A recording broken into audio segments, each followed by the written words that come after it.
Está começando mais um Digital Club.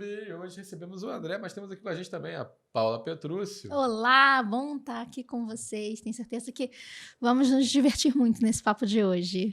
E Paula, fala dos patrocinadores também logo. Vamos Claro, lá. eu quero começar falando sobre o IBPD, o Instituto Brasileiro de Presença Digital, que durante a pandemia ajudou mais de 4 mil empreendedores em diversos estados. A gente estava falando um pouquinho, André, a gente estava falando inclusive sobre o fato de estar no Rio de Janeiro, né? Na verdade, a maior parte dos empresários que passaram pelo IBPD são do Distrito Federal, Bahia, Rondônia, Ceará, Piauí, Minas Gerais. Então, a gente está conseguindo ajudar empresários a não só continuar vendendo, mas também alavancar os seus negócios por meio do marketing digital, de todas as estratégias dessa nova plataforma que caiu no colo de muitos empresários sem terem nenhum conhecimento sobre isso, né? E seja bem-vindo. Se apresenta, por favor. Obrigado. Meu nome é André Portes. Sou casado com a Vanessa, a mulher mais linda e mais extraordinária do universo. Tenho 2 filhos maravilhosos. O Dia das Mães está chegando aí, a moral já está lá em cima. Já começou o presente. O Matheus e a Giovana, que é a Gigi. E o que eu gosto de dizer é que eu procuro sempre estar lutando para agradar a Deus. Então, servir, fazer o melhor que eu posso, é algo que eu sei que ele vai gostar e é o que eu tento e luto para fazer. Pô, que legal, cara. Muito bacana. Já começa emocionando, né? A gente começou com uma mensagem forte aqui. Mas, André, conta um pouquinho da sua história pra gente, cara. Como é que começou isso tudo, né? Sei que vai ter até livro aí que você vai ter que contar nesse meio do caminho. Vocês vão me cortando, né? Porque a história... Todo mundo tem uma história longa. Não, pode falar. Não, a gente não vai cortando. A gente só vai apimentando e falar assim, conta essa história aí. Deixa isso passar não, porque isso daí é divertido. Não, eu vou dar um resumão. Eu comecei trabalhando com 14 anos de boy. A maioria... né, eu fui criado em Cordovil, lugar que eu amo, que muita gente não conhece, mas eu brinco que tá perdendo nada, mas é lugar que marcou muito a minha vida, a minha história. Eu fui criado por uma avó extraordinária, com uma sabedoria. Onde fica Cordovil? Só para o pessoal que não é do Rio de Janeiro. Obrigado. Cordovil é na zona norte do Rio, é um bairro bem, infelizmente, violento, né? Bem complicado. Então, eu fui criado num conjunto habitacional que em cima tinha tal chamada Cidade Alta, que é famosa aqui, que realmente é bem violenta. Ao lado uma comunidade, do outro lado uma comunidade, na parte da frente uns 400 metros outra comunidade. Uma vez eu falando isso numa palestra, o cara fala logo que tu morava na favela. Cara, eu conheci Cidade Alta quando eu era pequeno, né? Aí tocava aqueles funks, né? Isso. Aí tinha os funks da Cidade Alta. E aí tinha um que eu adorava, cara, da Cidade Alta. Você não vai lembrar, provavelmente, a Paula mais nova, que era dos pinguins da Bala House, que tinha um comercial, aí tinha os pinguins da Bala House, assim, que a pessoa botava uma house na boca, via um monte de pinguim dando tapa na cara dele, tipo, tá. Essa é a sensação de tomar uma Bala House, né? Aquelas propagandas antigas. Aí tinha uma música, não lembro como é que era, mas era tipo assim, Cidade Alta, os pinguins da Bala House. Né? Que todo funk tinha aquele mesmo padrão, né? E aí marcou, falei, cara, Cidade Alta é maneira a parada, né? Porque, porra, os pinguins da Bala House é brabo. Era difícil. E a vida bem complicada, pobre, mas não, assim, pobre, né? Pobre, né? Morar lá também, quem tem dinheiro não mora lá, né? Mas, e aí eu comecei, né, como boy, trabalhava em Bom Sucesso, fiquei pouco tempo, depois estudando, não tinha um amor ao estudo, coisa que eu me arrependo muito tempo, e eu aprendi com isso, que é muito importante deixar claro, sempre que eu posso eu passo isso, que o sucesso é geográfico. Onde você está determina o que cresce em você. Então, se você está com pessoas que não falam a verdade, a mentira será uma verdade na sua vida, né? Se você está com pessoas que gostam de estudar, você vai acabar estudando. Porque se você não faz parte daquilo ali, você vai se retirar. E aí o sucesso é geográfico. Você vai para pessoas que não estudam. Então, deixa de ter muito sucesso. Muito e lá, em Cordovil, os colegas, né, pouquíssimos incentivos para o estudo. Era pipa o dia inteiro, futebol, bola de gude, peão, essas coisas, né? E isso dificultou bastante, né? Quem é que estudava lá? Eu tinha um amigo meu, que era o Aprígio, que ele gostava de estudar, que ele era considerado maluco, né? Não era normal dentro de Cordovil alguém querer estudar, né? E aí mais tarde, fui trabalhar como motorista e boy. Eu fazia entregas da empresa e também pagava conta, ia para banco, né? Enfim, fiquei um tempo, fui demitido justamente porque estava soltando pipa no trabalho. Não, eu queria lutando assim para ser correto. E a empresa, ela tinha algumas coisinhas que eu não concordava. Não concordava, não no sentido que eu era bom, eu era bom, não tinha que falar nada, né? Mas você vai consertar esse microfone aqui, aí nem todas as partes estão com defeitos. Eles marcavam a parte que estava boa, mas colocava como se tivesse defeito. E quando o cliente ia pagar, aquela parte ele nem mexia e cobrava do cliente. E se o cliente recusasse, ele trocava aquela parte boa por uma parte ruim, porque se ele levasse em outro lugar, ele não acusou. Então, muito difícil isso, né? E eu, não aceitando, acabou que eu conversando com o pessoal da empresa, o dono soube, ficou chateado e me demitiu. Ficou chateado, né? Tipo, pô, esse cara é honesto, pô, vacilo, cara. É o que a gente mais busca. Você sabe que ser honesto é, poxa, complicado, né? Brasil. Cara, a vida, tá? Ela não é fácil, não é simples. E a rua, ela te mostra uma verdade que você não aprende no colégio. E é aí que você descobre o seu caráter, né? Isso. É quando você é testado dessa forma, quando acontecem essas coisas, que você vai moldando não, você botando a ferro e fogo, sei lá, a educação que você teve da sua família, tudo aquilo que você aprendeu, as coisas que você acredita, são nessas horas. E perfeito. Sempre o nosso caráter é provado todos os dias, né? E aí fiquei um tempo desempregado até que eu consegui entrar na Flash Morrell na Bispo como promotor de vendas. Colocava aquele jaleco, eu tinha uma vergonha danada de ser promotor, não acredito? Promotor é bem complicado, porque você tem que pegar. Eu pegava muito cedo, 6 horas da manhã eu tinha que estar na loja, antes de 6 horas, porque tinha uma tal de uma paleteira lá que a gente tinha que pegar para colocar uma mercadoria, abastecer. Mas eu sempre fui um sonhador. Eu sempre tive um desejo de ser um executivo, né? Era algo que ardia no meu coração. E eu sempre imaginei, eu não posso fazer a mesma coisa do que todo mundo. Eu tenho que fazer algo diferenciado. A questão é que muitas vezes muitas pessoas têm esse desejo. O problema é saber o que fazer, né? E é difícil. Como você falou, tem muita coisa que não ensina no colégio. E são detalhezinhos que você vai fazer diferença. Então, o que eu comecei a fazer? Eu, como promotor, pegava de 6 às 2. Acabava o meu tempo no trabalho, eu não ia para casa.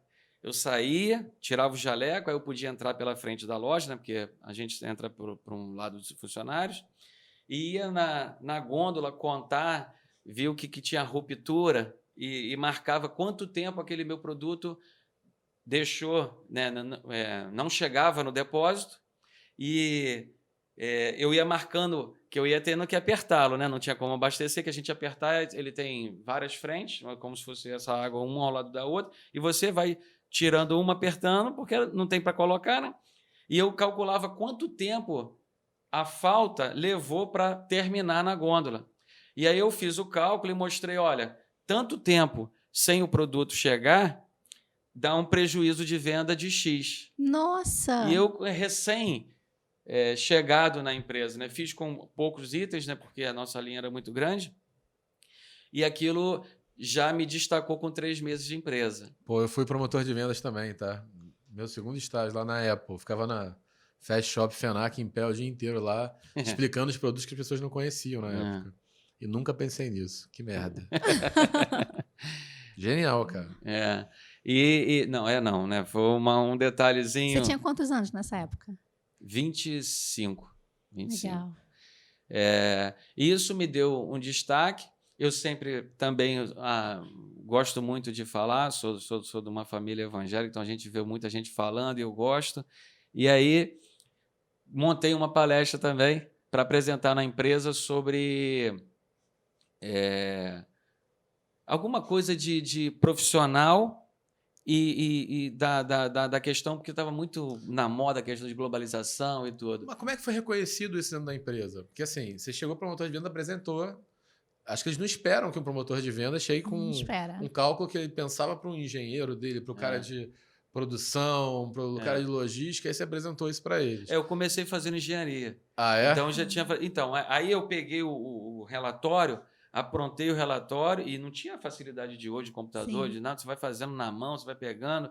E aí eu levei e sentei com o meu gerente, pedi a ele para falar, ele deu uma oportunidade, falou, eu queria te explicar o que eu fiz e tudo. Aí quando eu mostrei para ele ficou olhando e realmente ele assustou, né? Isso o pessoal de compras deve ter falado, tá tirando meu emprego. Eu tive problemas com isso. Imagino, porque o pessoal de compras tem que calcular tudo isso, de repente eles nem pensaram. Não de compras, com outros vendedores eu tive problema. Aí o cara, vamos querer ouvir isso também. Mas imagina, ele ouviu isso, daqui a pouco, olha só, eu quero fazer uma palestra aí também. Sim! Não, então, aí quando eu apresentei esse trabalho, lógico, você fica mais conhecido, as pessoas começam a falar do seu nome, eu sempre fui... E assim, como eu gosto muito sempre fui amigo, né? Tentando ser amigo, achando, pelo menos acreditava que eu era. E você vai conversando com um e com o outro.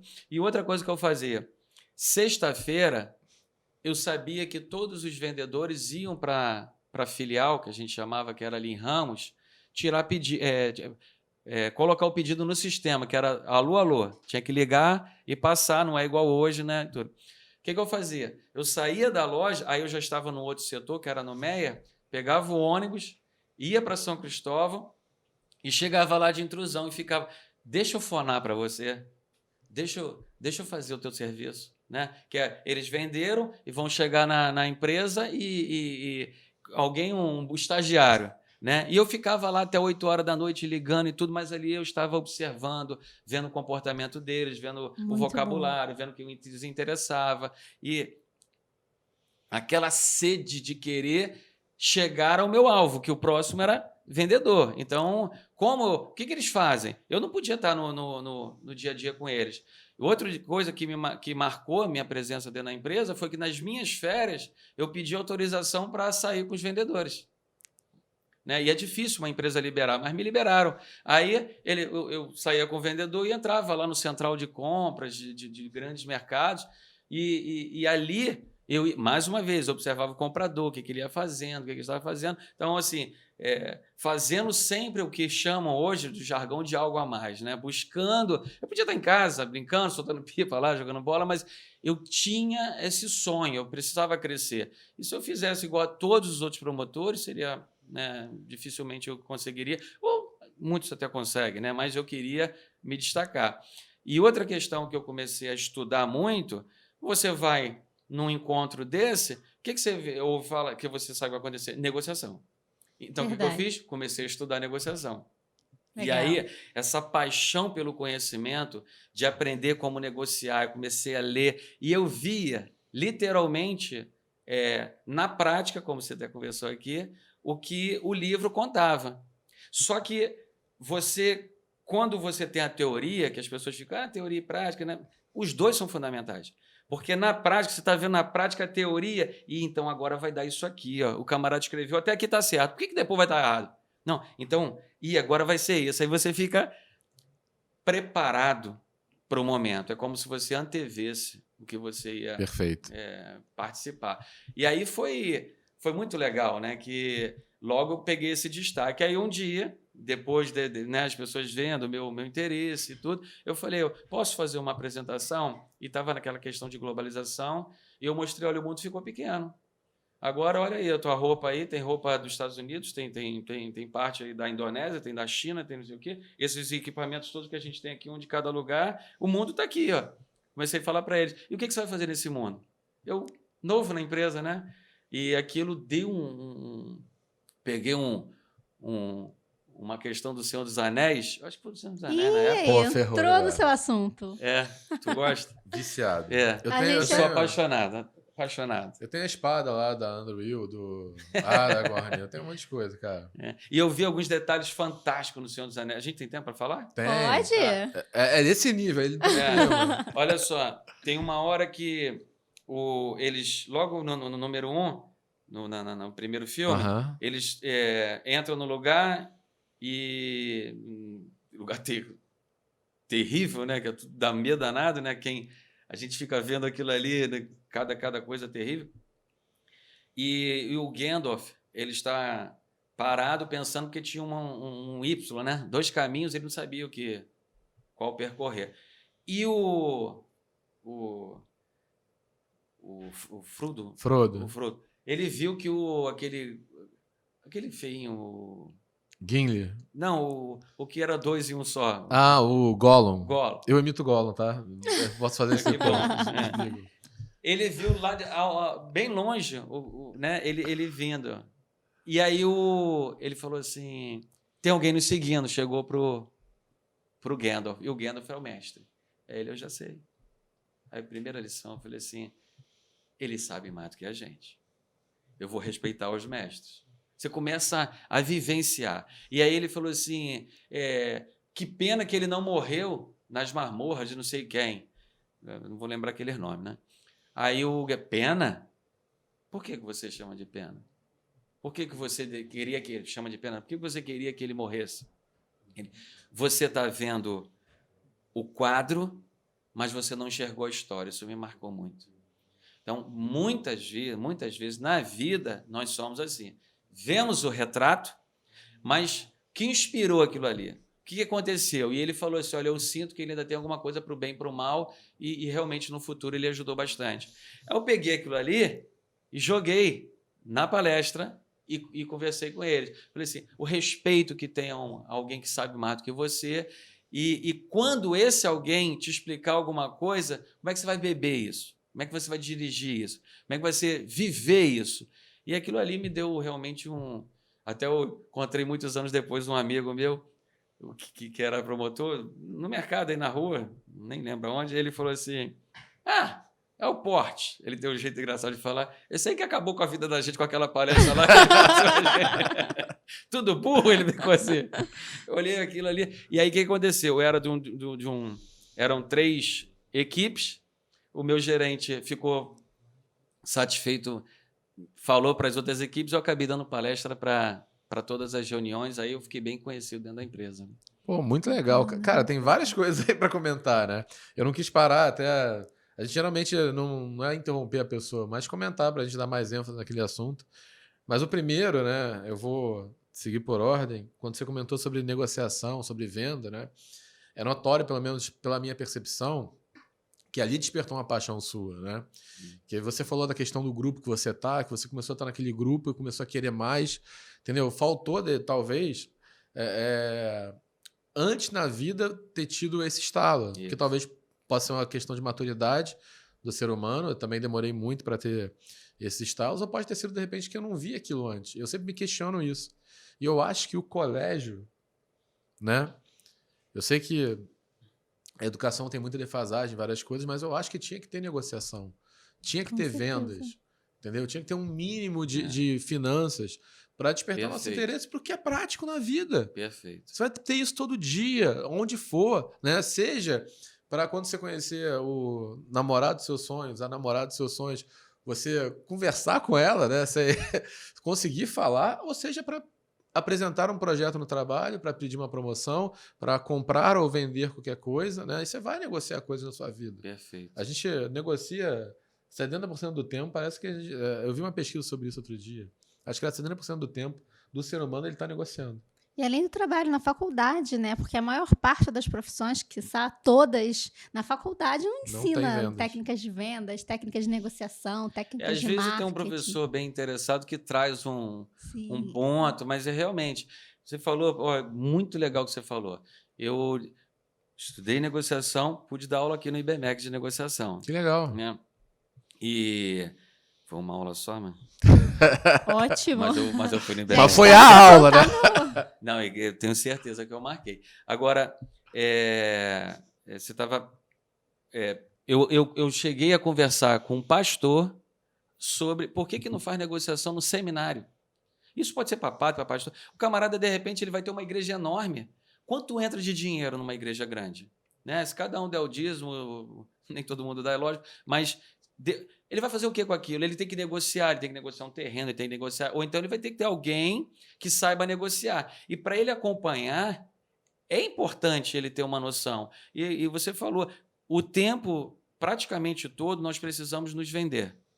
Né? Esse podcast é para quê? Essa consultoria que vocês dão, aí o Brasil inteiro aprendendo e tudo, você precisa vender isso. Sim. Então, a gente precisa negociar. Sou apaixonado por William Ury. William Ury, eu dou aula em cima do livro dele, Como Chegar ao Sim, e como abriu a minha mente. Lógico que foi depois disso tudo, né? Infelizmente, é o que você falou. Por isso que eu falo de sensação geográfica. Se você está num lugar que já te fomenta o estudo, já teria aprendido antes. O Outliers, tem um livro que fala muito sobre isso. Muito bom o livro, profissional. Então, e aí, o que você falou é importante, quem está nos ouvindo, lute para aprender negociação, porque são várias técnicas que você apresenta. Por exemplo, eu estava dando aula na UF.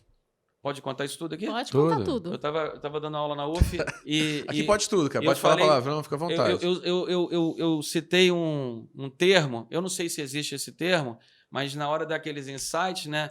E os insights vêm, quanto mais você estuda, mais insights você tem. Né? Sobre empatia negocial. Eu falei, eu estava vendo os alunos conversando e eu falando sobre empatia...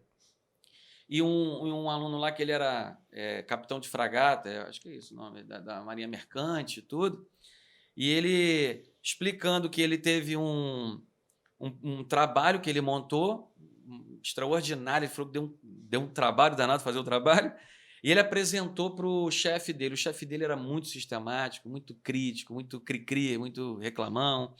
E ele, quando apresentou para o chefe dele, muito... Perdoe a palavra? Nojento, para entender fácil, né? Não foi essa palavra que você pediu perdão? André, tá... Aí ele apresentou num dia de uma festa, que até o camarada convidou, que era uma festa difícil, e ele sentia que esse Cri-Cri gostava dele e tudo. Aí ele apresentou, entregou o trabalho, olha, fiz isso aqui, um manual de práticas e processos. Aí o camarada olhou, ficou desfolhando. Tem algumas coisas aqui que tem que melhorar, né, e tudo, desse jeito, né? Aí eu falei para ele isso, né? A aula era de negociação, eu falei, olha, vamos aprender a negociação por empatia, essa ferramenta, empatia negocial. O que é isso? Você vai negociar com alguém, então, o que é empatia? A gente fica tomar o lugar do outro, perceber as dores do outro, isso é que todo mundo sabe. Eu acho que muita gente sabe. Deveria saber. Deveria saber. E aí, você, quando faz a empatia negocial, o que significa? Como é que é um nojento? Como é que é uma pessoa metida? Como é que é uma pessoa que gosta da glória para ele? Como é que ele pensa? Você está tomando o lugar da pessoa. Como é que o que atrai? O que fomenta? O que ele vai agradá-lo? Aí eu falei, se você estudar isso antes de ir no teu oponente negocial, o que você poderia ter feito? Pegava o trabalho e falava assim, olha, eu estou te apresentando, mas eu sei que melhor do que você não tem. Melhor. E o cara era bom, não sempre você mentia. Eu gostaria que você criticasse, olhasse os erros, me ajudasse com isso aqui. Eu fiz com muito carinho e tudo. O que provavelmente... Não, né? Aquela coisa. Não, vou olhar. Muda. Então, negociação. Como você chega. E é um detalhe que faz diferença. Tem que saber tocar nos egos, né?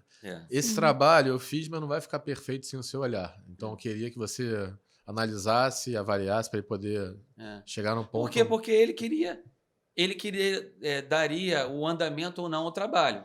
Se você sabe que a pessoa é daquele jeito, né? A empatia negocial. Se toma no lugar... O cara que é muito rude, o cara se coloca no lugar dele. Entendam, não é bajular, tá? Isso. Não é bajular. Isso. É você saber como argumentar, saber trabalhar a forma para que o seu conteúdo avance, para que o devido conteúdo avançar.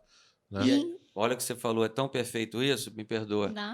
Na aula de negociação, o William Ury falou assim, qual é o teu propósito quando você sai para negociar? Mas eu não vou me rebaixar para ele. Qual é o teu propósito, cara? Você quer que o negócio ande? Não é rebaixar você é profissional. Você está mostrando, você entendeu a pessoa e tudo. Mas tem gente que o ego, ele quer disputar o ego. Não, eu não vou fazer isso não. Então tá bom, o projeto não vai. O teu propósito não vai chegar. Né? Então, é o que você falou, não é bajular, é entender, é sabedoria. É entender quem é o meu oponente para que eu possa oferecer da melhor forma e chegar ao meu propósito. Que o meu propósito é vender, meu propósito é conquistar. O Lucas do meu time dá umas aulas disso de vez em quando pra gente. Ele não está aqui agora, mas... Fala aí, Paula. Ele fala que incluí-lo também no projeto, né? Porque se ele tem esse ego, se ele perceber que ele vai levar uma ideia para os superiores, se ele tiver incluído nessa apresentação, incluído no resultado que isso vai gerar, é uma forma dele também concordar mais facilmente com aquilo. Então, deixar até o nosso ego de lado, de querer ser o autor daquele processo para o propósito de vender o projeto. No livro, o William Ury fala muito que dificulta as nossas negociações do dia a dia é o nosso ego. Atrapalha pra caramba. E aí, né, desculpem o meu lado nerd, aflorado, né? Mas o próprio Senhor dos Anéis que você citou, ele tem muita aula de negociação. Então, eu vou dar um exemplo que acontece no Hobbit, né? Não é nem no Senhor dos Anéis, é no Hobbit, que é um livro que... Os filmes saíram depois do Senhor dos Anéis, mas é um livro que vem antes, um livro escrito até para criança mais jovem. O linguajar dele é muito mais fácil que o Senhor dos Anéis. Para convencer o Bilbo e para convencer depois o Beorn, que é um personagem lá que vira um urso, né? Eles sabem que eles são muito arredios. Ele fala assim, se chegar todo mundo de uma vez, um grupo de 10 pessoas, 15, ele não vai receber a gente bem. Então ele chega primeiro um, aí depois chega primeiro dois, aí depois chega outro. Aí vão chegando cada vez mais devagar. Ele pensa em toda forma para chegar para uma conversa, para poder convencer a ele, para o cara deixar eles passarem pelas terras deles, que seriam um caminho mais seguro e mais curto, né? Empatia negocial. O tempo inteiro. Entender como é a pessoa, aí ele usou a estratégia. Perfeito. Não, e é genial. Leiam O Senhor dos Anéis, leiam O Hobbit, leiam Silmarillion, é maravilhoso. Ele é o Antigo Testamento do Senhor dos Anéis. Vale a pena cada linha que está escrita nele. Eu já li mais de uma vez e fiquei apaixonado. E você falou muito de religião, né? O irmão do Tolkien, que é o autor lá do Senhor dos Anéis, ele era padre, né? Então, se você pega o Senhor dos Anéis, ele tem muita referência às questões. Ele era muito amigo do C.S. Lewis, que eles tinham um contexto bem. Perfeito. Bem do cristianismo, né? Que é o autor do Nárnia, dos Crônicas de Nárnia, toda essa sequência, né? E é exatamente isso. É bom mesmo. É exatamente isso. Eu adoro, né? E aí, duas curiosidades, porque eu quero voltar pro tema pra gente não se perder muito. Né? Por mais que a gente não tenha uma regra que não tem que falar disso tudo. É esse bate-papo que a gente quer construir mesmo. Tem duas passagens, né, que são, para mim, bem marcantes assim, essa questão da religião. Os entebates, quando tem o discurso dos entes, que são aquelas árvores que falam, gigantescas, fala assim, a última vez que a gente demorou para resolver alguma coisa, demorou 100 anos, né? Eles tinham que saber se iam para a guerra ou não. Aquilo era uma referência aos concílios da igreja. Que os padres se reuniam para decidir alguma coisa e ficavam anos e anos aí debatendo para tomar uma decisão. Eram os entes lá, né? E o próprio Gandalf, quando ele deixa de ser o cinza e se torna o branco, ele quase vira um papa do grupo, né? Ele já era o pastor, o padre, né? Que ia na frente com o seu cajado, né? Conduzindo. Moisés, né? Exatamente. E aí eles viram um papa, né? O grande, que era o chefe dos magos, né? Do negócio. E por último, tá? Mas essa é rapidinha. A entrada do Frodo, do Sam e do Gollum lá em Mordor, quando eles acham um caminhozinho que só passa uma pessoa, que vão entrar lá, que entra no buraco da Laracna, lá da aranha, aquilo é uma referência a uma invasão durante as cruzadas feitas pelos soldados lá, os cruzados, num castelo mouro. Que era impossível invadir, eles conseguiram achar uma entrada que entrava uma pessoa de cada vez e foram entrando por ali e fizeram. Então, assim, é a riqueza que tem, né? O que inspirou o livro, tudo. O cara estudou muito para escrever aquilo. O pessoal acha assim, cara, vou escrever um livro, parei aqui. Cara, para você escrever alguma coisa, você tem que ler muito, você tem que viver muito, você tem que ter bastante experiência, você tem que sair de casa. Já vou assistir de outra forma. Seria o ideal. A Paula começou a ver agora, tá? Ela e o Roger. Comecei a ver agora. Mas é maravilhoso. E um livro, talvez, um filme que talvez eu dou aula, passo esse filme que eu acho que vocês vão gostar, que é Negociação. Mas é quando começa o filme até o final, Uma Linda Mulher. Ah, legal. Também nunca olhei com só de negociação. O tempo inteiro de negociação. Mas é o tempo inteiro. Detalhes assim, fantásticos. Também fiquei curiosa. Vocês vão ver, por exemplo, logo no início, ele está descendo, e eu falo negociação, você tem muito conhecimento de um todo, é óbvio, como você acabou de falar, do livro, de qualquer coisa, mas negociação é importante, conhecimento. Aquele horroroso do Richard Dick, da raiva de ver aquele homem, né? Rico, outro de rico, e lindo daquele jeito. E ainda arruma uma mulher daquela. Aí ele desce, ele está descendo a escada, uma pessoa que trabalha com ele fala assim, alguma coisa da bolsa. Aí ele, mas você já viu a bolsa? Aí ele, Aí o titubeou, ele falou assim, a bolsa já abriu, faz algumas, não sei quantas horas ele comentou lá, de Tóquio. E aí você vê ele já sabendo como está o mercado mundial já trabalhando, e ele descendo já dá essa resposta e continua. E eu mostro isso, né? Como você pesquisou para ir negociar? Esgotou tudo que você podia? Porque dá trabalho. Mas no livro eu coloquei, né? Excelência dá muito trabalho. Só que quando você chega na excelência, as pessoas realmente te admiram de uma outra forma, há um legado diferente. Mas eu queria voltar para a minha história lá, para não fugir do tema. Eu vou correr um pouquinho. Bom, saí de promotor, consegui uma promoção excepcional, graças a Deus. Era promotor 1, 2, 3, coordenador, vendedor. Eu era promotor 1. Eu fui para vendas. Em 2 anos de empresa, eu dei um salto muito legal. E é tão gostoso isso, que eu espero que contribua com as pessoas que estão vendo. E o que eu estou falando é verdade, apesar de eu não precisar afirmar isso. Mas eu lembro que eu saía, eu pedi... eu tenho tanta história. Quando eu trabalhava de 6 às 2, tinha um camarada por me ver assim, começou a me perseguir, era um inferno.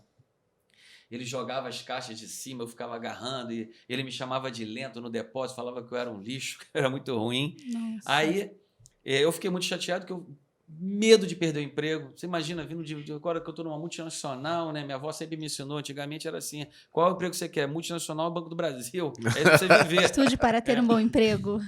E aí, ele fazendo aquilo tudo foi terrível. Quando... ele foi na empresa, para esse camarada que eu apresentei, para o meu gerente que eu apresentei o estudo lá dos dados, ele, no jargão, me queimou, mas muito. E eu fiquei ouvindo ao lado, você acredita?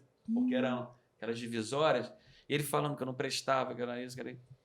Ele saiu, o gerente me chamou, aí eu falei, olha, eu tenho 3 meses, acho que ele tinha 13 anos de empresa, ou 18, ele tinha bastante tempo. Eu falei, o que eu vou falar? Você tem todo o direito de acreditar nele. Mas não é assim. Eu estou me esforçando e tudo. Aí ele só falou assim, ó, não deixa o rabo para pisar, mas vai lá. E aí me deu esse renovo. Esse rapaz, no outro dia, olha que o mundo é muito esquisito, né? Algumas coisas são estranhas. Olha o que aconteceu. No outro dia eu estava virado. Ele pediu a minha demissão. E era um sonho ter chegado ali. Mesmo promotor, que eu não gostava, mas era um sonho. Multinacional, plano de saúde, nunca tive isso. Eu só vi em hospital público, nem tinha UPA na época. E aí, ele no outro dia falou assim, eu estava de cara fechada, ele, tudo bem? Eu falei, não é possível que ele está perguntando um negócio desse, né? E aí ele falou assim, olha, eu tentei te derrubar e não consegui, agora eu vou ser seu amigo. Tu acredita que ele foi mesmo? Eu nunca vi isso na minha vida. Parece mentira, né? Por isso que eu tô falando. Ou ele foi muito esperto. E ele começou assim me ajudar pra caramba e tudo. Aí depois ele foi promovido a coordenador, ia ser meu chefe. Aí eu pedi, me tira daqui, não aguento mais acordar de madrugada, porque eu acordava de madrugada, 6 horas da manhã, 2 horas saía, fazia esse trabalho, não todo dia, mas fazia, ia para a faculdade, 10h40 da noite, né? Acordava 4h pouco da manhã. Aí ele me tirou, me colocou no setor perto da minha casa. Olha que loucura. Passou um tempo, ele foi para um setor que ele foi demitido. Eu estava, quando eu fui promovido, trabalhando numa empresa, ele foi lá pedir emprego. E eu falei, pode colocar. E ele entrou. Dá voltas. Né? Como é que as coisas são interessantes. Mas aí eu, como promotor, 5 horas... Tem gente que quer te testar, né, cara? Quer ver se você é forte ou não. Aí quando você prova que você é forte, o cara te abraça, se apaixona. Isso acontece. Eu já tive um sogro assim, sabia? História meio maluca. Vou deixar para uma outra vez. E o Todo-Poderoso 2, ele, lógico, é uma ficção de entender como Deus age, mas ele tenta explicar muito essas questões, né? Te dá umas testezinhos para ver como é que você se sai, né? Que a gente gosta muito de perdão, mas não gosta de perdoar, negócio enfim. Aí eu trabalhava de 8 às 5, horário normal, do ser humano normal, né? Que eu costumo dizer, porque acordar de madrugada eu não gosto. E eu lembro que, quando chegava próximo às 5 horas, a maioria dos promotores já ia lá, dar um tapinha, né? Tava 4h40, tava no a última cartão. caixa. Quase a última. E a última caixa era caixa pra caramba. era a última. Eu ficava pensando, a última caixa. E eu trabalhava longe, meu chefe não aparecia, muito raramente um vendedor aparecia por lá, eu como promotor, mas eu pensava assim, ninguém está me vendo, mas Deus está vendo. Não precisa ninguém me ver. Primeiro, eu estou me vendo e Deus está me vendo. Um dia eu estava lá, nessa hora chegou o meu coordenador. Falou assim, André, estão te chamando lá na empresa. Aí você gela, né? Eu falei, meu Deus, o que aconteceu? Pegaram mercadoria vencida minha, acha que vai ser demitido. Uma semana antes, esse coordenador foi fazer entrevista para vendas e foi conversar comigo no ponto de encontro, não na loja, né? Ele me chamou no final e pediu para eu explicá-lo como faria uma entrevista. E eu expliquei tudo para ele. Eu gosto muito dele, não o encontro há muito tempo, o Almeida. E uma semana depois ele foi lá e falou assim, estão te chamando na empresa. Aí eu fiquei assim, ele falou, o que houve? Ele, é para você fazer uma entrevista, chegou a tua hora. Legal. E aquilo ali mexeu. Primeiro porque eu estava ali há muito tempo. E eu tinha ensinado a ele. E ele falou assim, André, você vai entrar 120 promotores, fora quem estava concorrendo de outras indústrias, né? E aí eu cheguei lá, fiz a primeira entrevista e fui pego, né, entre aspas, de surpresa, caí numa asneira que aí ninguém passou, nem eu. Fui chamado para uma segunda. E aí na segunda eu comentei com esse que eu tinha mostrado o trabalho, eu falei assim, poxa, mas me pegaram de surpresa. Ele, se te pego de surpresa é porque você não está preparado. Podia ter ficado sem essa, né? Mas foi bom, né? Hoje eu posso ensinar isso que ele me ensinou aqui, passar isso. Mas eu fiz a segunda e eu entrei e dei esse salto. Fiquei como vendedor, 9 meses depois fui para o vendedor 2, também trabalho assim. O que eu fazia? Vendia para os distribuidores. O que a maioria dos vendedores faz? Vai lá nos distribuidores, vende e vai embora. Eu não. Eu falei, eu não posso ser o mesmo. Eu não estou dizendo com isso, pessoal que está ouvindo, né, que eu sou o bonzão. Não, nada disso. Mas é assim, mas é essa parada aí. É uma luta, é uma luta. Sabe o que eu fiz? Distribuidor da empresa é um empresário que compra um volume muito grande e ele tem uma equipe de vendas para vender nos mercados pequenos, onde a indústria não vai. A indústria vai direto no Guanabara, né, na nossa empresa, na Multimarket, no Mundial, né, no Zona Sul. A indústria vai lá direto, que compensa um vendedor, carro, né, tudo do custo. Os menores, quem atende são os distribuidores ou atacado que tem equipe também na rua. E eu comecei a vender para esses atacadistas, que era o meu canal de venda, né? E para os distribuidores. E a maioria realmente faz isso. Eu falei assim, eu não posso fazer como a maioria. O que eu fiz? Montei treinamentos para os vendedores. Bacana. Então, eu os treinava e o que eu fazia? Vendia para o chefe deles. Uma semana, na outra semana eu saía com cada vendedor para vender o que eu vendi. Para ir nas lojas com ele, nas lojas pequenas, ficarem nos lugares com ele, e trabalhando e ajudando, vamos por aqui, vamos... E isso aí eu ganhei uma... Né, e os donos, né, quando você dá uma palestra na empresa deles, dá treinamento, está sempre ali, sai com o vendedor deles, os caras te amam. E aí rende um monte de coisa legal, né? Eles exigiam que eu almoçasse com eles. Exigiam. Chegou ao ponto, isso é muito legal, você sabe que chegou ao ponto que eu consegui fazer... e é algo que marcou muito a minha vida, eu, no início do mês, quando eu recebia a minha cota, eu marcava um almoço, churrascaria boa pra caramba, imagina Cordovil comendo churrascaria boa. Né? Churrascaria boa pra caramba, eu que determinava a churrascaria, e eu não ia pagar, eram sempre eles que pagavam, e vinham todos eles, eu atendia acho que 4 distribuidores, e ali eu já batia a minha cota. No início do mês. Já pensou um vendedor que não precisa esperar até o final do mês para bater a cota? Não, e você ainda batia sua cota com eles pagando seu almoço. E ali, saía dali já resolvido. Eu falei assim, agora eu vou vender isso para vocês. E eu ainda falava, porque tinha um egozinho entre eles, eu quero esse volume. Não, esse volume aqui é muito para você. Né? Eu mesmo distribuía. A ponto, por que houve a minha promoção? Teve uma Abras aqui, o meu diretor veio... O que é uma Abras? Abras é a Associação Brasileira de Supermercado. Então, é uma feira né? Que aqui tem a Super Rio, que é da Sérgio, que eu faço parte, que tem um presidente maravilhoso, que é o Fábio Queiroz, e tem a Abras, que depois saiu do Rio, a gente conseguiu trazer de volta, né? Mas que era a Associação Brasileira. Então, as indústrias montam o stand lá, é um negócio bem luxuoso, bem bacana.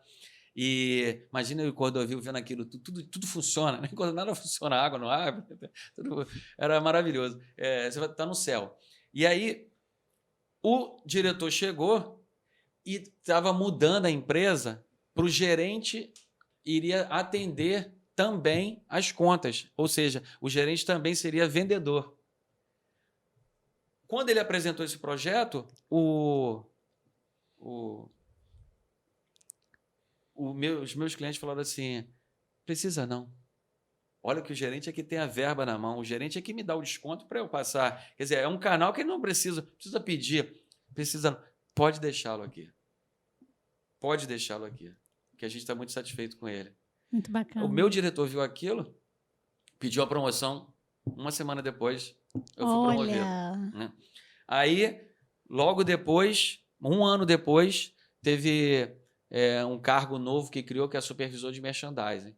Eu concorri também com outros vendedores e entrei, os vendedores até bem mais antigos do que eu, e graças a Deus eu fui promovido novamente. Fiquei um tempo lá na Fleshman, até que, infelizmente, houve problemas, porque, falando assim, pessoal, se vocês não quiserem acreditar, não tem problema, mas é verdade, porque você está ouvindo só um lado. Mas essa questão de eu passá-los concorrendo com eles me gerou muita dificuldade, né? Imagina. Comecei a ser perseguido por quem era amigo. Quer aparecer.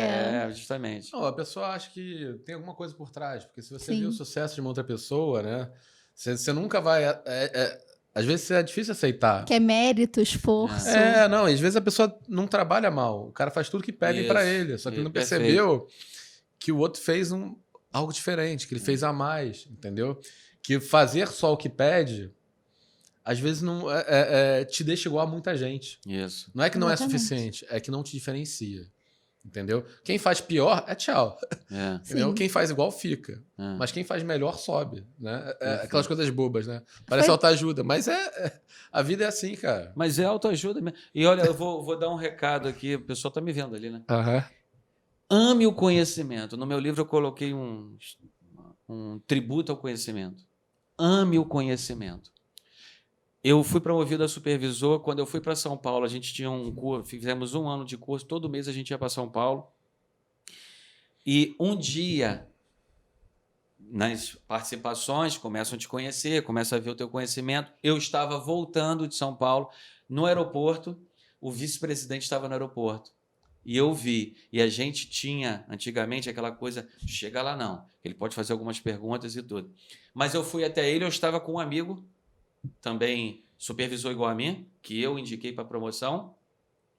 E aí, conversei com ele. Quando chegou entramos na aeronave, era a mesma aeronave, a gente estava sentado lá atrás, o avião estava muito vazio. Ele foi, olhou para mim, Porte, vice-presidente da América Latina, senta aqui. Legal. Aí eu fui, chamei o meu colega também, sentou.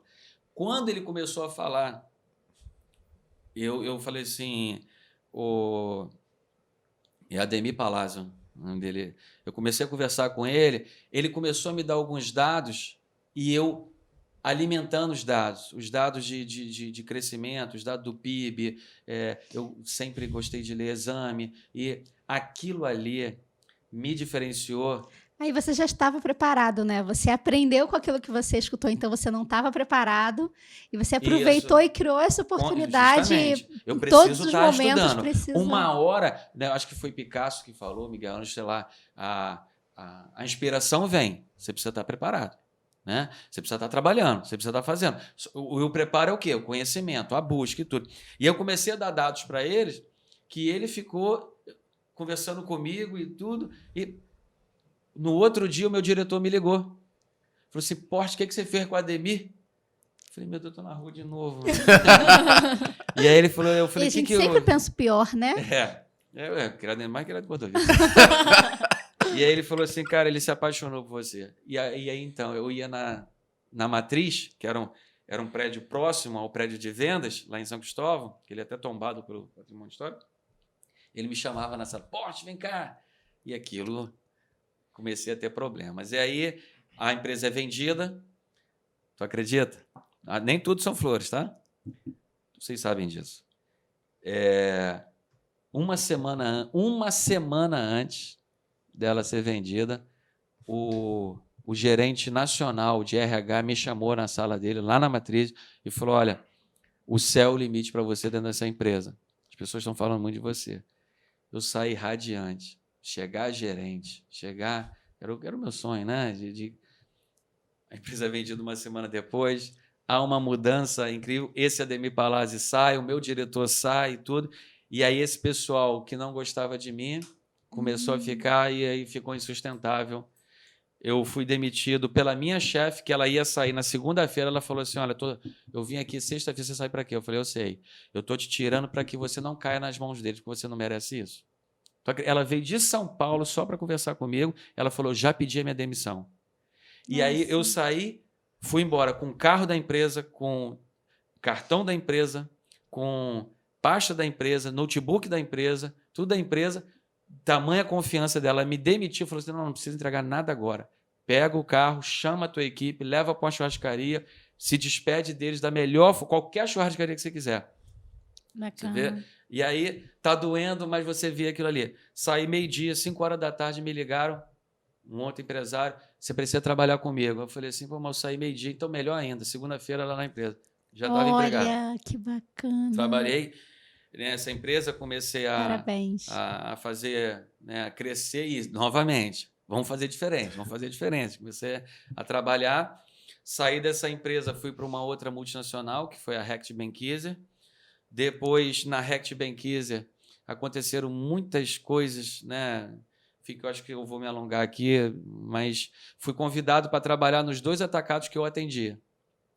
Aí, escolhi um deles, trabalhei lá e fiquei 8 anos, né, na Garcia Atacadista, com o Mário e toda uma equipe que era um grupo de amizade maravilhoso, ou equipe gostosa. Assim, na Flashman também eu tinha... A minha equipe mesmo são meus amigos até hoje, todos eles. Amigo pessoal, né? Amigo que eu amo. E saí da empresa e vim para entrar na Multimarket. E agora, realmente, aí eu tomei uma projeção bem diferenciada na Serge e hoje realmente as coisas têm acontecido assim muito legais na minha vida. Não, mas fala um pouco dessa aventura do Multimarket também, né? A Multimarket, eu cheguei lá para ser o gestor, né, da empresa e tomar conta de tudo, toda a área, né, que alguns gostam de chamar de CEO, né, mas tudo está, né, sobre a minha responsabilidade. E tem uma equipe de diretores maravilhosos, mas que eles são os proprietários, eu trabalho para eles, mas a gente realmente tem o presidente é um amigo, né? Uma pessoa maravilhosa. E eu comecei a montar um trabalho, criei uma turminha do marketing, né? Que é a turminha que tem o Mundinho, tem a Nina, cada uns que a gente... O sonho era fazer brinquedos, mas são uns personagens, cada um tem o seu objetivo. Legal. Reestruturei todo a questão de controle da empresa, reestruturei o marketing da empresa, fui fazendo várias mudanças, renegociei com grandes empresas, com Cielo, renegociei vários contratos com o banco e tudo. E a empresa, graças a Deus, cresceu muito. Como a gente começou eu comecei lá no Mercado São Sebastião. Hoje a gente trabalha aqui na Barra, um prédio muito legal. Lutei, compramos a sala. Agora estamos montando um centro de distribuição da empresa também. Legal. A empresa, esse ano, foi muito legal ter uma reunião com a Coca-Cola, ela falar que do todo o varejo do Rio de Janeiro, nós somos que mais crescemos e crescemos 3 vezes mais do que o segundo colocado. Que bacana. Sensacional. Foi daí que surgiu a ideia do livro, de todas essas suas experiências? O livro surgiu quando eu fui, assim, eu sempre sonhei ser um profissional diferenciado. Né? Que eu não sei jogar bola, não sei jogar bola, que eu, né, ali... não sei cantar, artista. Eu falei, é melhor estudar, né? E fui procurando, estudando e me dedicar. Uma dessas, quando eu fui promovido a vendas, imagina, primeira viagem de avião, eu ficava doido. Cheguei num hotel, a menina me deu a chave, eu brinco às vezes, tinha uma Lacoste no hotel, e eu entrei, eu falei, eu lembro que eu olhei o preço da meia, eu falei, meu Deus, a meia me veste. e eu, pobre, metido de cor-de-rosa, uma desgraça, né? E eu estava lá olhando, e veio a vendedora, por não, senhor? Não, só estou olhando. Parece até que eu tinha alguma coisa para comprar. E saí, aí fui lá fazer o check-in, a menina me deu um cartão, e eu, né, não vou perguntar, não sabia para que aquele cartão. Falei, a chave, né, não perguntei, fiquei quieto, fui para o quarto e para abrir. Ficava ali, rapaz, e dá uma raiva que a gente não funciona. Agora é só colocar que funciona. Lá não abria, aí vinha alguém no corredor, eu lembro, tirei, fingi que eu estava olhando para não mostrar que eu não sabia. Enfim, aí consegui abri a porta. Quando eu olhei aqui, eu falei, meu Deus do céu, o que é isso aqui? O banheiro, aquele vaso branquinho, aquela coisa limpa que eu olhei, eu falei, não vou botar uma menina para nadar aí, não. Lindo. Fui tomar banho de banheira, peguei aquele negócio, joguei, fez espuma de sair para o corredor, acredita? Coisa de vergonha mesmo, pobre. Enfim, mas aí foi ver aquilo tudo foi extraordinário na minha vida. A televisão funcionava lá em Cordovil, era com bombril e literalmente tinha que dar uma surra nela para ela pegar. Até que uma vez ela parou de pegar e eu fiquei sem televisão. Eu morava sozinho, muito novo, perdi meu avô, morava com a minha avó foi morar com meu tio, eu fiquei morando sozinho. E aí, olha, eu não tinha nem televisão, nem chuveiro quente. E acordava cedinho, novinho, para estudar, 7h30 da manhã, eu estava lá em Madureira para estudar. Né? Essa coisa, a vida não é fácil. Né? E aí, só para chegar, eu assisti a palestra do professor Marins, que eu tenho uma paixão por ele. Acredita? O cara me impactou para querer dar palestras. Hoje, graças a Deus, eu consigo dar palestras pelo Brasil. E tive a oportunidade de um dia buscá-lo no jatinho particular dele. Viajei 3 horas com ele e foi fantástico vê-lo me elogiando por esse dono da Garcia, para o Mário Garcia, falando que ele tinha um menino de ouro dentro da empresa dele. Então, são coisas maravilhosas que a gente... Mas por quê? O que eu fiz quando eu fui buscá-lo? Coloquei uma aula com o Peter Drucker, que é de William Corey. E coloquei o livro no carona. Quando ele foi entrar no carro, ele olhou, aí falou assim, Peter Drucker, estudei com ele. Eu falei, meu Deus. Mas aí no bate-papo de 3 horas, novamente a viagem não era 3 horas, dá para fazer 1h10, só que eu fui devagarinho. É um MBA do lado. Eu fico pensando na volta do fogo que eu levei, desgraçado. Eu podia ter ido muito mais rápido. Enfim, na palestra ele falou sobre mudança. Você precisa mudar. Você tem que mudar. E ele mostrou os Estados Unidos, China e tudo. Ele colocava as transparências, que realmente era transparência. E tudo. Eu saí dali, meu Deus do céu, tem que mudar. No outro dia, voltando, né, quando a gente voltou, eu falei, você viu a palestra? Vi. Você gostou da palestra? Meu gerente. Gostei. Mas e como é que eu faço para mudar? Como é que eu faço para ser melhor? E olha que eu já fazia bastante coisinhas, né, diferentes. E ele começou a me dar aquelas respostas mais do mesmo. Então, eu percebi que existem 3 tipos de profissionais em todos os lugares. 3 tipos de presidentes, 3 tipos de diretores, 3 tipos de gerentes, 3 tipos de mães, 3 tipos de pais, 3 tipos de engenheiro, de médico, de boy, de motorista, 3 tipos. Os medíocres, os normais ou bons, eles mais ou menos, e os acima da média, os excelentes. E aí eu me perguntava, qual é o mais difícil de encontrar? Todo mundo sabe a resposta. É quase que impossível não, mas é difícil encontrar um profissional de excelência. Porque a excelência custa.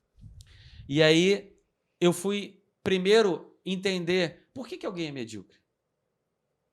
Será que alguém levanta de manhã, eu quero ser medíocre?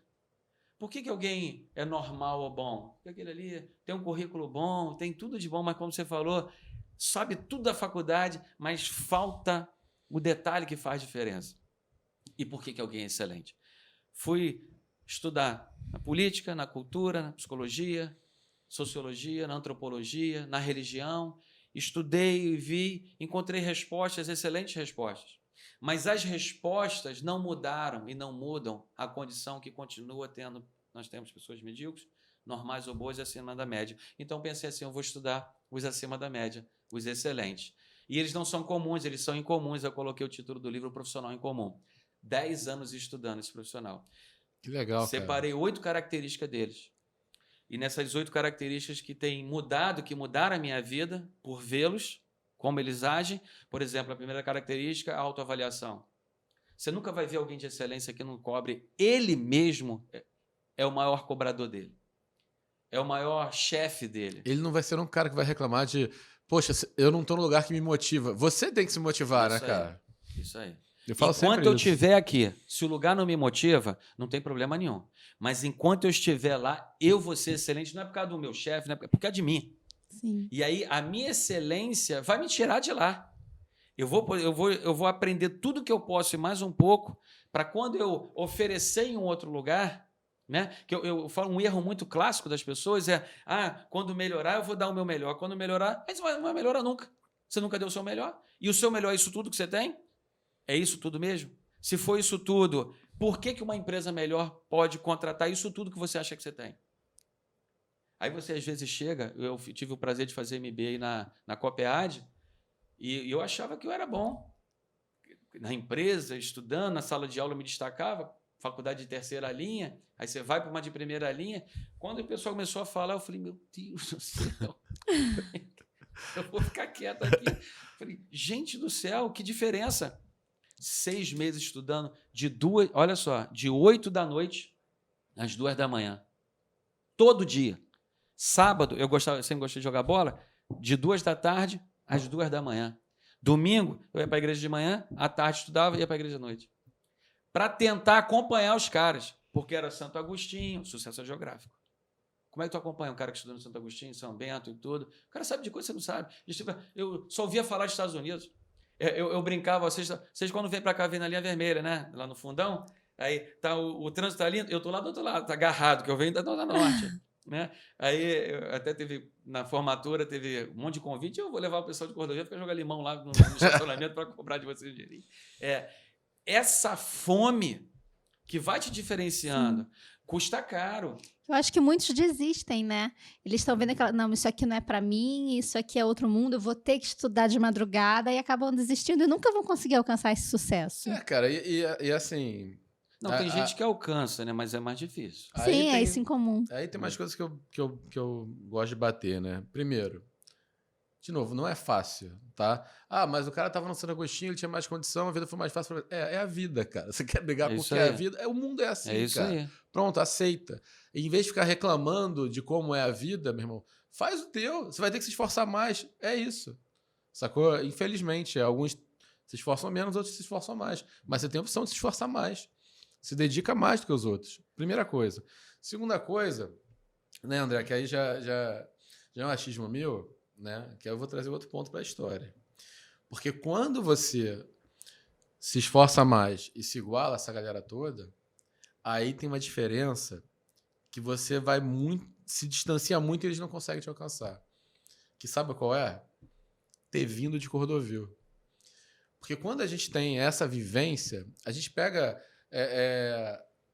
o bom sentido da palavra da malícia, né? Aquela malícia da rua, não é aquela malandragem de você procurar o caminho fácil, mas é a malandragem de você saber lidar. Você tem que sobreviver. Exatamente, com tudo, que aí esse outro não teve. E aí é a hora que você se distancia. Então, na verdade, ao mesmo tempo que é mais difícil para você chegar aqui, quando você chega aqui, se distancia e para ele é muito difícil de alcançar. Porque ele não está acostumado com aquilo. Ele não tomou banho frio, cara. Ele não sabe o que é não ter televisão em casa, ele não sabe o que é passar dificuldade, entendeu? Então, de repente, até quando ele for falar com o funcionário dele depois, ele não vai ter a empatia que você vai ter conversando com o cara. E, de repente, ele não vai saber negociar com ele da forma que você consegue. E desenvolver esse profissional, né? Porque você passou por aquilo, você entende como você consegue desenvolver aquele profissional. O que falar para motivar, o que não falar, porque pode acabar humilhando. Você entende até a revolta do cara, né? Ontem, você falou, ontem, eu chamei um funcionário que a gente contratou agora para conversar, que ele vai fazer ali do TI da empresa, e eram 5 para as 6, 10 para as 6. Ele sai 6 horas. o horário lá, né? E aí eu conversando com ele, quando deu 6h04, eu estou conversando com ele, ele vai de carona com a Financeira. Eu já não escutei mais barulho dela. Eu peguei o telefone, liguei. Eliane, você está onde? Eu já estou aqui na garagem. Eu falei, mas tem a carona do Cláudio. Não, porque vocês iam conversar. Não. Amanhã eu termino. Deixa ele de carona. Quer dizer, eu estou conversando com ele, mas estou atento. Se ele não vai pegar um ônibus cheio, por quê? Só para se eu posso conversar amanhã. Mas parece que tem gente que é enviado do capeta mesmo. Ele deixa ali, não, para provar que ele quer. Palhaçada, bobeira. Queira o melhor para as pessoas. Rapaz. É a melhor coisa do mundo você fazer isso. E aí, só completando a questão do livro, depois eu falo sobre a importância de ter atitude e eu explico que fica muito motivacional, né? Todo profissional em comum de excelência tem atitude, mas de onde ela nasce? Eu vou explicando tudo no livro. A atitude nasce da crença. Se você não acredita, você não tem atitude, que nasce do conhecimento. Quando você tem conhecimento, você acredita. Quando você acredita, você tem atitude. Só que eu aprendi que conhecimento por si só não bastava. Tinha que ter conhecimento aliançado à habilidade. E aí eu explico todos os motivos e os porquês, porque você pode conhecer tudo de tênis se você não consegue jogar uma partida, se não tiver treinado, então a habilidade é fundamental. E aí, para a empresa, joga isso para a empresa. Conheço, às vezes eu estudo na faculdade, saio com MBA, saio com tudo. E essa habilidade. E como é que você pega a habilidade? Está numa reunião. O que esse cara está fazendo? Você sabe o que eu fazia na Freshman? Eu viajava, quando eu fui a supervisor, 15 dias eu estava no Espírito Santo, que a minha área era regional. Eu chegava antes do voo, sabe para quê? Ficava sentado do lado daqueles camaradas de teto. Tem cara que tem uma cara de rico, né? Para ver como é que esse cara fala. Vi o sapato dele, eu reparava tudo. Telefone dele, como é que ele fala, tom de voz, como é que ele se expressava, o vocabulário dele, porque era aquilo que eu queria. Se ele começasse ali um papo ali de mulher, de política, tudo, eu falei, não é que não. Aí eu procurava outro, ia lá e sentava do lado dele e ficava ouvindo. Uma vez eu sentei de um cara que estava vindo dos Estados Unidos, maior sorte, né? Ele com a equipe falando e tudo, eu falei, meu Deus, quando eu olhei o gráfico, eu falei, nossa, não sei nem o que é isso. Deve ser bonito isso aí no executivo. Mas era o que eu queria. Eu era apaixonado por isso, né? E todo mundo fala de paixão, aí é motivacional. Motivacional nada. Paixão é que te move. Perfeito. Né? A paixão muda o tempo, né? 45 do segundo tempo, não, 40 do segundo tempo. Seu time empatar, você perde. Se ganhar, você é campeão. E se empatar, além de você perder o campeonato e tudo. Aqueles 5 minutos para quem está ganhando, dura quanto tempo? Obrigado, Gabigol. Não vou esquecer, não. Não acaba. 5 minutos e para o outro passou rapidinho. É o mesmo 5 minutos, mas a paixão faz você, né? Você, longe da amada, demora pra caramba. Perto dela, uma hora leva é igual um foguete. Paixão. Então, é a paixão de querer realmente fazer. E aí, tem as outras características do livro. A gente está acabando? Tamo. Então, eu vou contar só uma coisa assim, que eu vou falar para vocês, estou falando isso tudo, um monte de vantagens que deu, né? Mas tem muitas dificuldades, é óbvio. Né? Mas, e dói. Hoje, você perguntar se chegou onde você quer, não. E não pensa que eu quero andar de helicóptero, nada disso, não. Mas ainda não cheguei. Não cheguei. E eu sei muito bem o que eu quero, e o que eu quero é algo simples. Mas, às vezes, você vê muitas pessoas dando palestras, fazendo um monte de coisa, que a vida deles não é aquilo tudo também, não. Né? E eu gosto muito de trazer mais a verdade. Só que, graças a Deus, eu ainda não chegando, eu vou continuar lutando. Não sei se eu vou conseguir, mas uma coisa eu vou fazer. Eu vou lutar para conseguir. Algumas coisas têm acontecido na vida que são extraordinárias. Um amigo meu foi me convidar para eu dar a palestra desse livro, que ele foi no dia do lançamento comprar, e ele é da Coca-Cola. E aí ele me convidou 1, 2, 3 vezes. Se ele ouvir isso, ele vai saber. E ele falando assim, André, não tenho verba para te pagar. Eu falei, se a verba, eu pensando comigo, se a Coca-Cola não tem verba, eu já estou passando fome. Fui lá. Aí depois de 3 vezes, eu falei, vou lá. Que aí filma, pelo menos falei que eu falei na Coca-Cola. E ele falou, olha, o presidente estará lá. Ele está chegando nos Estados Unidos, ele falou que vai para lá. Oportunidade. É negociação, é um bom argumento para eu querer ir lá mostrar para o presidente. Só que eu não acreditei muito que ele iria. E eu fui lá, todo mundo sentado, no mesmo lugar, não tinha uma cadeira especial para ninguém, tudo, né? Iam lá apresentar, até que chegou, me chamaram. Eu dei a palestra, o homem não estava lá mesmo. Eu autografei, eles compraram um livro para cada um, eu já tinha feito a dedicatória, só escrevi o nome. O nome dele é Renato. Ele esperou em pé do meu lado até que eles colocaram em ordem alfabética. Eu fui colocando numa lista, eu fui colocando só os nomes. Entreguei Renato. Ele esperou todo mundo sair.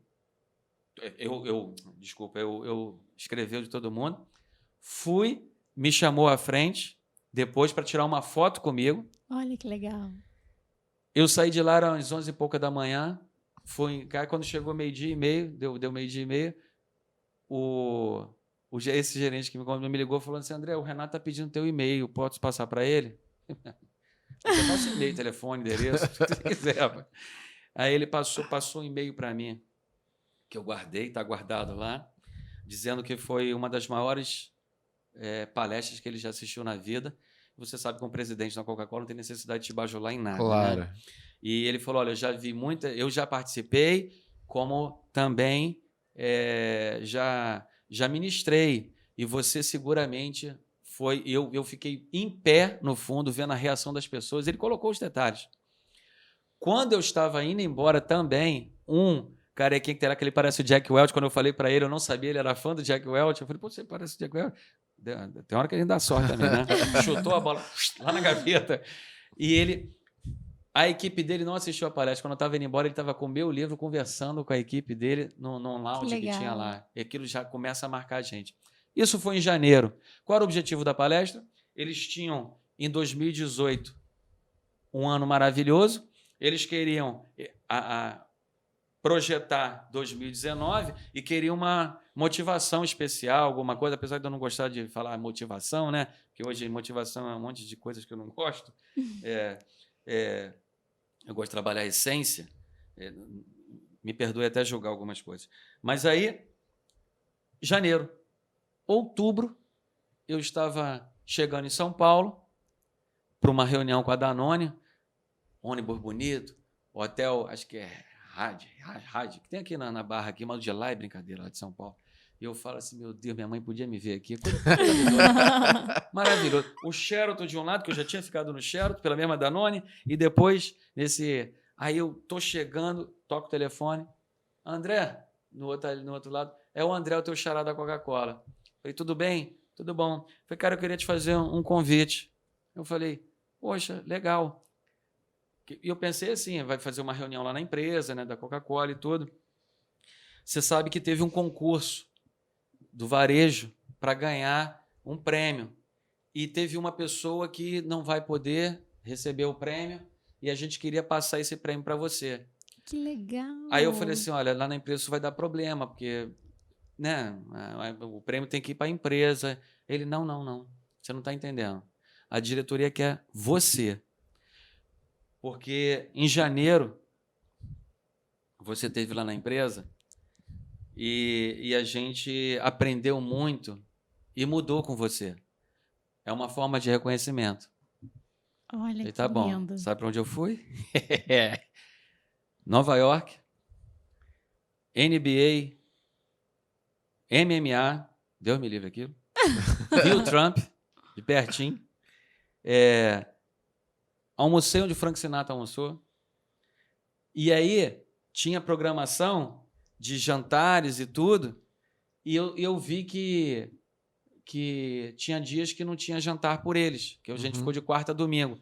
Ainda viajei, andei de um barco que tem lá por Manhattan e de helicóptero sobrevoando a Estátua da Liberdade. Que legal. Que bacana. Né? Quando eu peguei, liguei para o gerente e falei assim: olha, quanto você acha que a gente tem que levar de dólares e tudo? Ele falou assim: para quê? Eu falei: não, vai ter dia que... Não, você vai ganhar um cartão para você gastar. Você vai ter tudo pago, o que você quiser. O cartão, eu não sei, eles são doidos. Era para você usar tudo. Não tinha que devolver. Até bolsa para minha mulher eu comprei. Nossa. Tanto dinheiro que botaram lá. Eu comi, fui na Macy's, aquela 300 mil reais, aquela coisa. Então, assim, gente, sabe quem me levou? Primeiro, Deus. Né? Ele me deu capacidade, me dá saúde, né, para a gente buscar. E segundo, o conhecimento. Amar o conhecimento, a vontade de aprender. Eu quero ser melhor. Não é melhor para eu ser maior do que o outro. É melhor para eu servir o outro. Porque quando eu sirvo o outro da melhor forma possível, o outro me compra. E quando ele me compra, eu tenho mais recursos. Eu fui para a palestra para servir. Eu fui para multimarketing para servir. E eu vou servindo, vão me reconhecendo. Se eu não sirvo, é óbvio, até no jargão popular, você não serve, você não serve. Agora, quanto mais eu servir, melhor. E quanto mais eu servir com mais competência e qualidade, melhor ainda.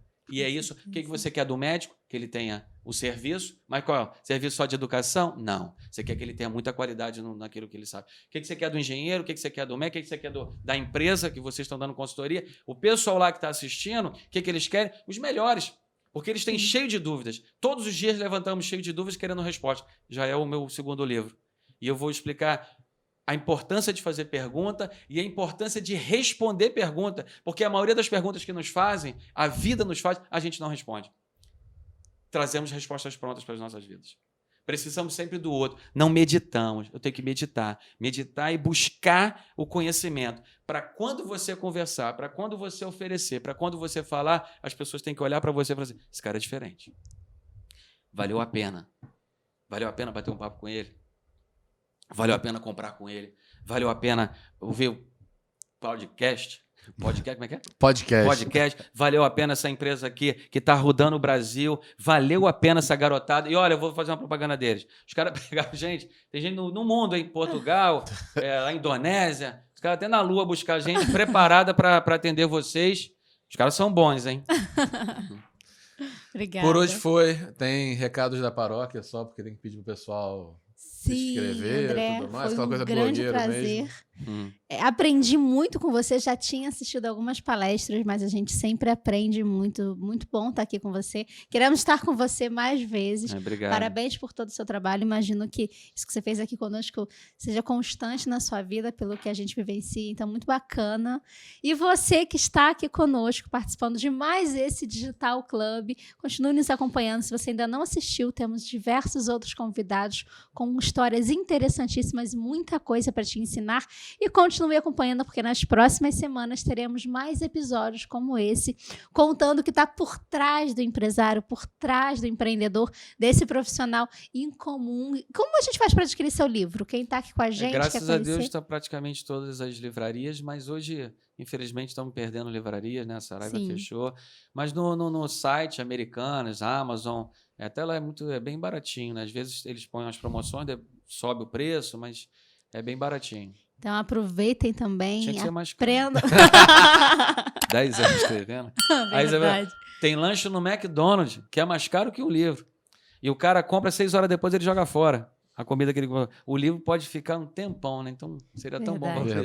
Então aproveitem o livro e curtam esse vídeo, se inscrevam no nosso canal, essa parte a gente não pode deixar de fazer também, aprendemos com os blogueiros, e continuem aqui conosco, porque é sempre muito gostoso estar com vocês.